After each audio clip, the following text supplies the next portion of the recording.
Bom dia a todo mundo que está nos assistindo, ou boa tarde, ou boa noite, para quem estiver assistindo depois. Esperar uns minutinhos aí para o pessoal entrar. 7h30 da manhã, estamos aqui ao vivo para falar de alguns assuntos bem interessantes, bem importantes, que a gente não conseguiu cobrir ainda na primeira live, tá certo? Porque são vários assuntos que são extensos, são complexos, e eu vou querer, com certeza, trazer muito conteúdo, muita informação, muita coisa importante para a nossa vida. Todo mundo que está morando no Brasil e que está pensando em morar fora, ou mais ainda, as pessoas que já estão morando fora e que às vezes não sabem o que a gente tem que fazer, a gente não sabe as leis que têm que serem cumpridas, tudo que o nosso Brasil, querido, amado e idolatrado, nos pede para fazer antes de sair do Brasil e morar em algum outro lugar do mundo, tá certo? Então o que eu vou fazer? Hoje vou estar falando mais uma vez com o Rossano, que é especialista em expatriados do Brasil, tá certo? Então essas pessoas que têm o objetivo de morar fora, não necessariamente por um período muito longo, mas que estão saindo do país. Tem muitas leis que envolvem esse simples movimento, entre aspas, de sair do Brasil, tá certo? Então o que eu vou pedir para vocês fazerem é, primeira coisa, compartilhem esse vídeo com os seus amigos. Tem tanta gente morando aqui na Austrália, morando em qualquer lugar do mundo que não tem acesso a essas informações, e esse é o objetivo, tá certo? Vamos trazer, compartilhem esse vídeo, por favor. Estou pedindo isso porque se mais gente soubesse disso mais cedo, nós teremos muito menos problemas, tá certo? Então o que eu vou fazer agora?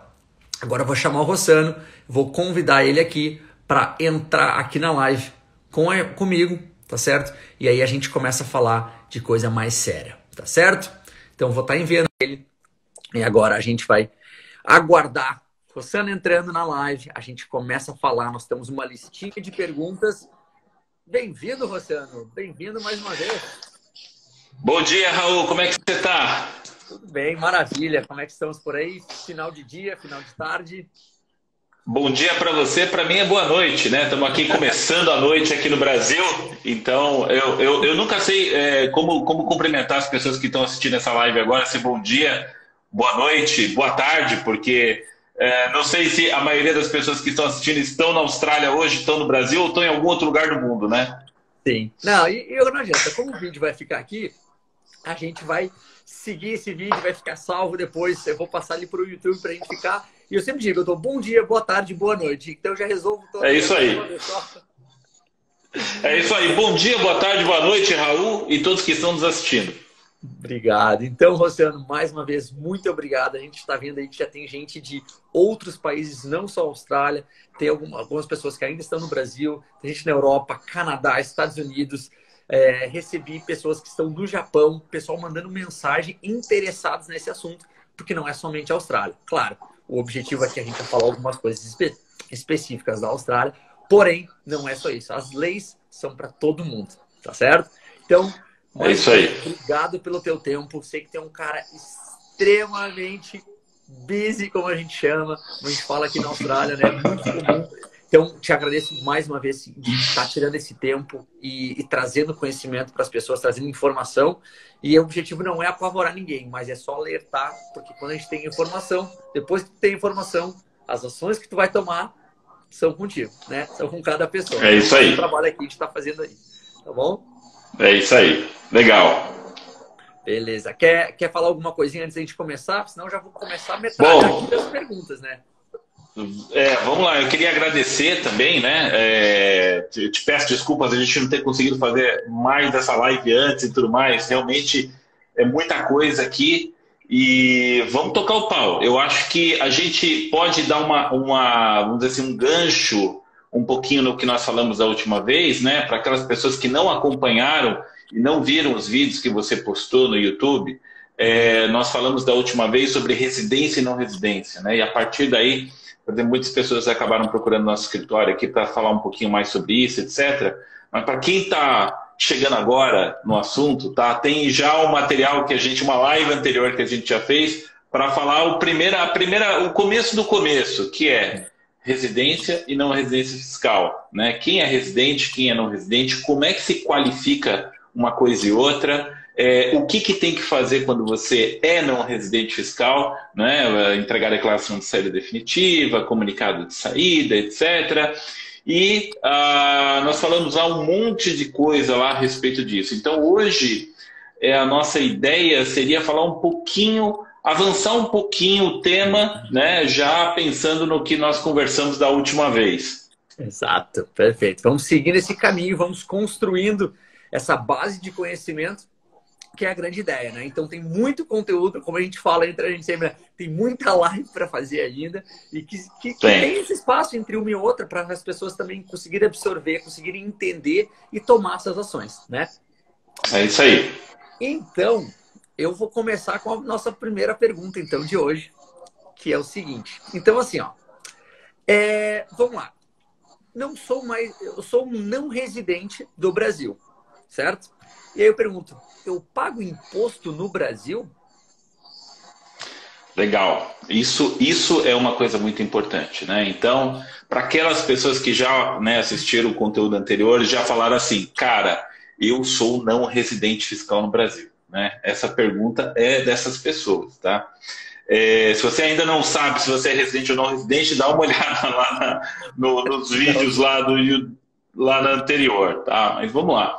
Isso, Raul, é uma coisa que as pessoas confundem muito, tá? Eu tenho muitas pessoas que nos procuram com a seguinte ideia. Eu sou não residente fiscal no Brasil. Como eu sou não residente fiscal no Brasil, eu não devo mais nada para o país. Devo mais nada para o Brasil. Eu li, inclusive, que eu não tenho mais que fazer declaração de imposto de renda nenhuma. Depois que eu fiz a declaração de saída, eu disse adeus, né? Para as terras tupiniquins, né? Para aquele meu sócio chamado Receita Federal do Brasil, que pegava parte dos meus lucros, né? Mesmo que eu não quisesse dar, né? Uma partezinha pequenininha, mesmo que eu não quisesse dar, eu não convidei ele para ser meu sócio, mas ele era aquele sócio ostensivo, né? Então muita gente acha que não residência significa não ter mais obrigações tributárias no Brasil, tá? E isso não é verdade. Como sempre, a gente nunca tem boas notícias para dar, né? Então infelizmente, quando a gente trabalha com impostos, essa é uma missão muito árdua, né? Porque a gente normalmente não tem boas notícias para dar para clientes, para as pessoas que nos procuram, tá? Vamos lá. Você é não residente fiscal no Brasil. Você foi embora. Vamos supor, foi morar na Austrália, ou no Japão, ou na Irlanda. Vi que algumas pessoas também que estão assistindo a live são da Irlanda. Você foi para a Irlanda e você deixou parte da sua vida aqui no Brasil, tá? Vamos supor, um apartamento ou uma casa você deixou alugada aqui no Brasil, tá? E você está vivendo feliz, isso acontece com bastante frequência, né? E você está vivendo feliz, né, em outro país, recebendo lá os seus rendimentos lá de aluguel que pingam, ainda que seja pouquinho, pinga todo mês lá na conta, a conta bancária aberta no Brasil e etc, que a gente vai ter que falar depois sobre isso, né? Um assunto complexo também, delicado. E a grande questão eu estou recebendo rendimentos de aluguel no Brasil, deveria pagar imposto de renda no Brasil sobre isso, sendo não residente? A resposta é sim. Sim. E aqui vem uma coisa muito importante, Raul. Quando você se torna não residente fiscal no Brasil, a forma de se tributar o não residente é diferente. Ela não é mais a mesma forma de tributação que você teria caso estivesse morando aqui no Brasil. Muda tudo. Porém, continua. Quer dizer, você continua sendo obrigado a pagar impostos no Brasil sobre todos os rendimentos que sejam produzidos no Brasil. E aí a gente pode pensar, mas dá um exemplo, né? Que tipos de rendimentos poderiam ser produzidos no Brasil enquanto eu sou não residente? O caso mais típico que a gente tem aqui no nosso escritório atende expatriados, né? Como eu já tinha comentado com você anteriormente. A gente atende grandes empresas que transferem profissionais do Brasil para o exterior, né? Eles fazem aqueles contratos com um profissional brasileiro, diz assim, pô, né? A gente está precisando de um cara com o seu skill aí, com a sua qualificação, lá na Austrália, na nossa unidade da Austrália. Você toparia ir lá, né, se juntar ao nosso time da Austrália por 2 anos, por 3 anos, a gente faz um contrato de trabalho com você para que você fique 3 anos lá na Austrália, depois, fim desses 2, 3 anos, você volta para o Brasil, assume de novo sua posição aqui, etc. Esse é o típico cenário que a gente trabalha. E o que acontece? Muitas vezes nessa negociação, né, o próprio expatriado, o próprio profissional diz o seguinte, olha, eu topo, mas eu queria continuar recebendo uma parte do meu salário lá no Brasil e a outra parte você me paga na Austrália, pela folha de pagamentos da Austrália. Pode ser? Pode. E aí é que vem a grande, né, começa a ver as grandes questões. Como é que se tributa? Exato. Por quê? Porque esse salário que é pago aqui no Brasil, ele tem que ser tributado pela fonte pagadora, pela empresa. E a empresa, normalmente, salários, né, de pessoas que são residentes no país, como todo mundo sabe, fica sujeito àquela tabela progressiva, que vai de 0 a 27,5%. Né? Então, aquele camarada que ganha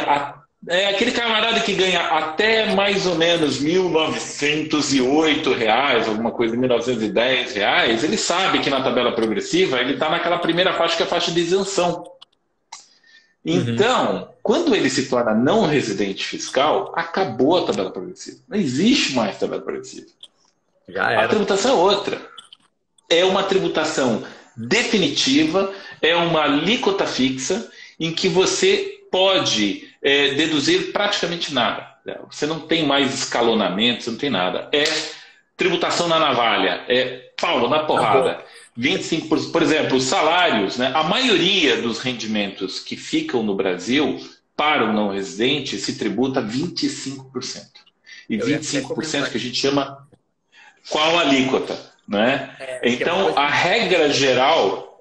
Não, pode falar. Não, que até comentar que isso é uma coisa que a gente vai falar num outro momento que impacta a questão de investimentos, que nem previdência privada, etc. Só para dar um lance para o pessoal que isso ainda... A gente vai cobrir isso aí numa outra live, num outro momento, mas só para dizer exato. Essas alíquotas fixas, elas se aplicam também para investimentos de algum deles. Então, assim, só para dar aquela brecha para o pessoal saber. A gente ainda vai falar sobre isso. Vamos lá, vamos voltar. É isso aí. Então, esse é um exemplo típico, esse é um exemplo clássico, né? Quando a pessoa sai do Brasil de um país para o outro, a trabalho, ela combinou com a empresa dela que ela vai continuar recebendo parte do salário do Brasil. O que acontece com essa parte que fica no Brasil? Tributa-se. E tributa-se de que forma? Não mais pela tabela progressiva, mas a alíquota de 25%. Tá?